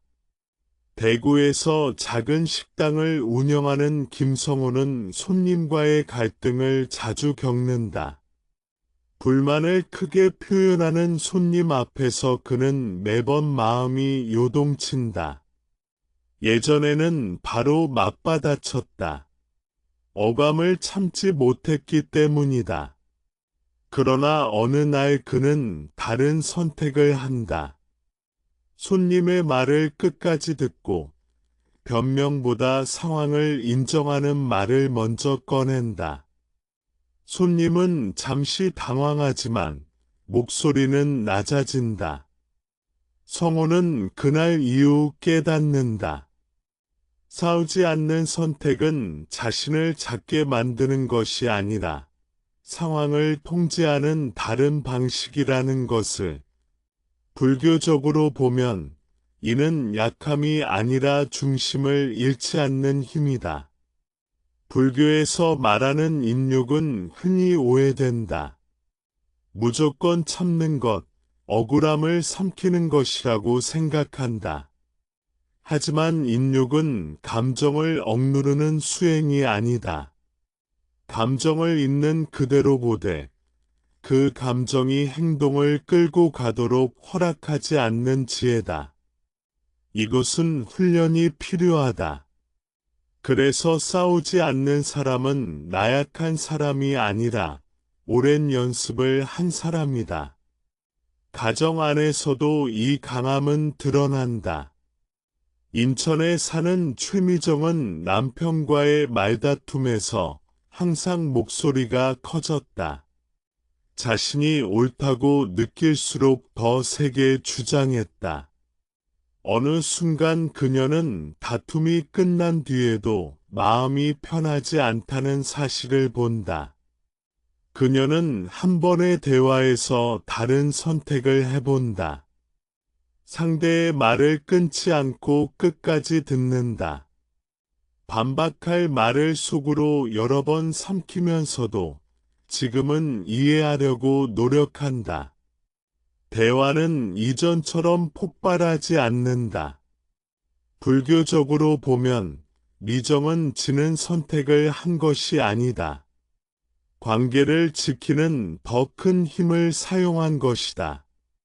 싸우지 않는다는 것은 모든 상황에서 물러나라는 뜻이 아니다. 불교는 분명히 말한다. 지혜 없는 침묵은 또 다른 도피가 될 수 있다. 중요한 것은 침묵의 동기다. 두려움 때문에 말하지 않는 것과 깨어 있음으로 말하지 않는 것은 전혀 다르다.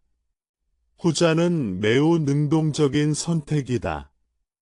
회사에서 부당한 대우를 받을 때도 마찬가지다. 광명에 있는 한 공장에서 일하는 박진우는 상사의 반복되는 무례한 말에 지쳐 있었다.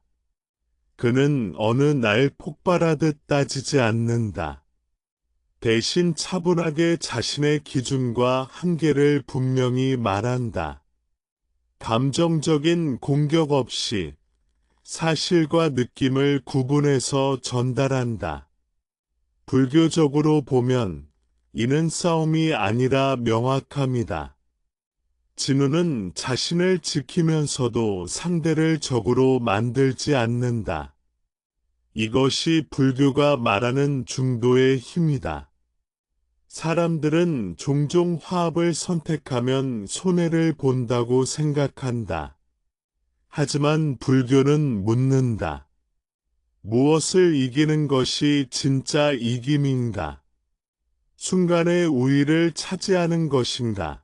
아니면 관계와 마음의 평온을 지키는 것인가?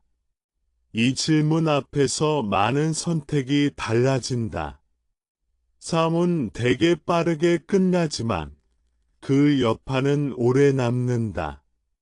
말로 이긴 뒤에도 마음은 계속 재생된다.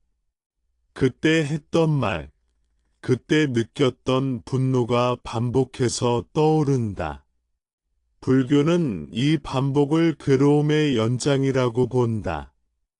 그래서 싸움을 줄이는 것은 삶의 에너지를 보존하는 일과 같다. 춘천에서 명상 모임을 이끄는 이정호는 이렇게 말한다. 싸우지 않겠다고 결심한 날부터 삶이 조용해졌다고. 외부의 소음이 줄어서가 아니라 내부의 반응이 줄었기 때문이다.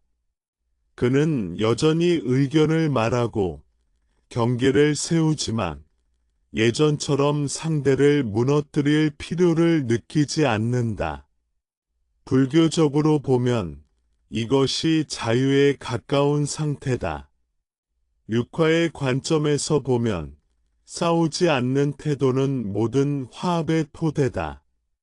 말의 화합, 생각의 화합, 규칙과 이익의 화합, 몸과 마음의 화합은 모두 이 지점에서 완성된다. 이기려는 마음이 줄어들수록 함께 살 수 있는 공간은 넓어진다. 그래서 불교는 우리에게 새로운 질문을 던진다. 지금 이 상황에서 내가 지켜야 할 것은 무엇인가? 자존심인가? 아니면 마음의 평온인가? 이 질문을 던질 수 있는 순간, 우리는 이미 이전과 다른 선택을 할 준비가 되어 있다. 이 흐름은 자연스럽게 마지막 이야기로 이어진다. 육화는 이상적인 개념이 아니라 매 순간 선택해야 하는 삶의 태도라는 점이다. 평화는 먼 미래에 오는 결과가 아니라 지금 이 순간의 선택에서 시작된다는 이야기로 이어지게 된다. 사람들은 종종 평화를 말할 때 그것을 아주 먼 곳에 두곤 한다. 모든 문제가 해결된 뒤에야 오는 상태, 더 이상 갈등이 없을 때 비로소 얻을 수 있는 결과라고 생각한다. 그래서 지금 이 순간의 불편함과 충돌 앞에서는 이렇게 말한다. 아직은 때가 아니라고. 지금 싸울 수밖에 없다고. 불교는 이 생각을 조용히 뒤집는다. 평화는 조건이 맞아야 생기는 결과가 아니라 조건이 맞지 않을 때도 선택할 수 있는 태도라고 말한다. 육화는 바로 이 지점에서 살아있는 가르침이 된다. 그것은 완벽한 공동체가 되었을 때 적용되는 이상이 아니다. 오히려 불완전한 사람들이 함께 있을 때 갈등이 생길 수밖에 없는 현실 속에서 어떻게 살아갈 것인가에 대한 매우 현실적인 안내다. 그래서 육화는 배워서 외우는 것이 아니라 매 순간 선택해야 하는 것이다. 아침 출근길의 지하철에서 누군가의 거친 행동 앞에서 우리는 선택의 기로에 선다. 바로 반응할 것인가? 아니면 한 박자 멈출 것인가?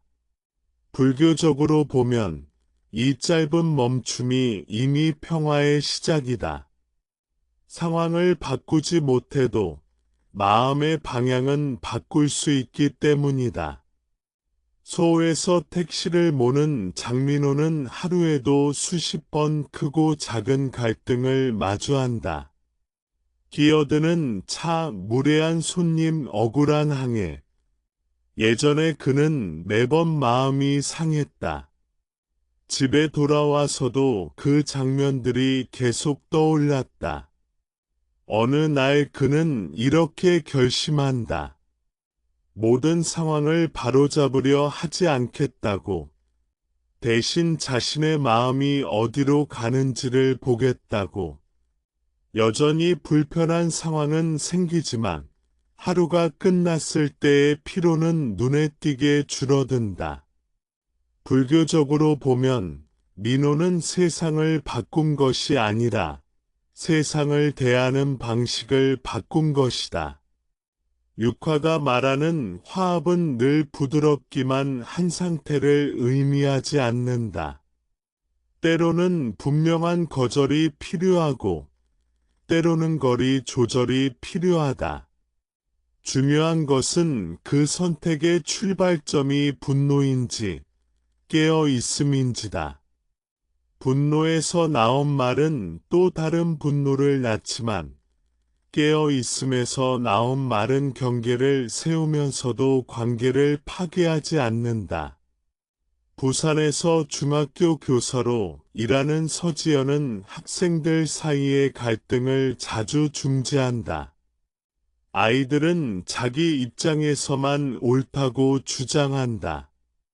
지연은 누가 맞는지를 먼저 따지지 않는다. 대신 각자의 마음이 어떤 상태인지 말하게 한다. 억압, 두려움, 인정받고 싶은 마음. 아이들은 처음엔 어색해하지만 점점 목소리가 낮아진다. 불교적으로 보면 이는 육화가 교육 현장에서 살아 움직이는 장면이다. 규칙보다 마음을 먼저 다루었기 때문이다. 육화는 나 혼자만 잘 지키면 끝나는 수행이 아니다. 그러나 동시에 모두가 함께 해야만 가능한 이상도 아니다. 한 사람이 멈추면 그 멈춤은 주변에 영향을 준다. 한 사람이 말을 낮추면 공간의 온도가 달라진다. 불교는 이 작은 변화를 매우 소중하게 본다. 가정 안에서도 마찬가지다. 수원에 사는 한 가족은 저녁 식사 시간마다 갈등이 잦았다. 사소한 말이 다툼으로 번졌다. 어느 날 어머니인 김현주는 식사 자리에서 먼저 말을 줄인다. 듣는 쪽을 선택한다. 분위기는 바로 달라지지 않지만 충돌의 강도는 서서히 낮아진다. 불교적으로 보면 이는 평화를 강요한 것이 아니라 평화를 초대한 것이다. 육화의 삶은 완벽하지 않다. 여전히 실수하고 때로는 반응하고 다시 후회한다. 그러나 중요한 것은 그 후의 태도다. 알아차림은 늦어질 수 있지만 알아차리지 못한 채 흘러가는 것과는 다르다. 불교는 이 차이를 수행의 핵심으로 본다. 사람들은 종종 묻는다. 이렇게 살아서 세상이 바뀌겠느냐고. 불교는 다른 질문을 던진다. 이렇게 살지 않으면 당신의 하루는 어떤 상태로 남겠느냐고. 육화는 세상을 구하기 위한 전략이 아니라 스스로를 소모하지 않기 위한 지혜다. 인간관계에서 가장 큰 고통은 상대가 변하지 않는다는 사실이 아니라 그 사실 앞에서 나 자신을 잃어버리는 데서 온다. 육화는 나를 잃지 않으면서 함께 사는 방법을 가르친다. 말은 부드럽게, 생각은 열어두고, 규칙은 공정하게, 이익은 투명하게, 몸은 배려하며, 마음은 존중하는 방식으로. 이렇게 살면 갈등이 사라질까? 그렇지는 않다. 그러나 갈등이 나를 지배하지는 않는다. 이것이 불교가 말하는 안락에 가까운 상태다. 고통이 없는 삶이 아니라 고통에 끌려가지 않는 삶이다. 마지막으로 불교는 아주 단순한 메시지를 남긴다. 평화는 기다리는 것이 아니라 선택하는 것이다. 누군가 먼저 변해주기를 기다리지 않아도 된다. 지금 이 순간 내가 어떤 말을 할지, 어떤 마음으로 행동할지를 선택하는 것으로 충분하다. 육화는 먼 사찰 안에만 머무는 가르침이 아니다. 식탁 위에서, 회의실에서, 길 위에서, 마음이 흔들리는 바로 그 자리에서 살아난다. 그리고 그 선택이 반복될수록 안락은 더 이상 설명이 아니라 체험이 된다.